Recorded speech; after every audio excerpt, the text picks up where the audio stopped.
আসতে থাকে। চিল্লায় বলেন ঠিক কিনা? এজন্য আল্লাহ বললেন ফাইন্না মাআল উসরি ইউসরান, ইন্না মাআল উসরি ইউসরা। ও নবী, চিন্তা করবেন না, পেরেশান হবেন না। মাক্কি জীবনে আপনার দুঃখ কষ্ট, কিন্তু কিছুদিন পরেই মাদানী জীবনে আপনার জীবনে সুখ নামিয়ে দিবে কে? আপনার জীবনে আনন্দের বন্যা বইয়ে দিবে কে? মোটিভেশনাল সূরা, পেইন রিলিভিং সূরা। আপনি বিপদে পড়লেই এই আয়াত নিয়ে চিন্তা করবেন যে বিপদের পরে আনন্দ আছে, কষ্টের পরেই দুঃখ আছে।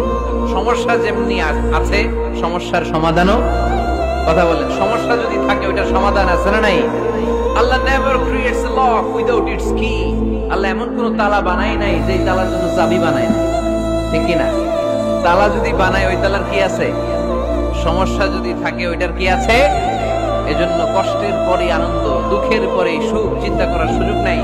সবশেষ আল্লাহ গাইডলাইন দিলেন। প্রথম গাইডলাইন, ফাইদা ফারাগতা ফানসাব ওয়া ইলা রাব্বিকা ফারগাব। ফাইদা ফারাগতা ফানসাব। হে নবী, যখন আপনি দাওয়াতি কাজ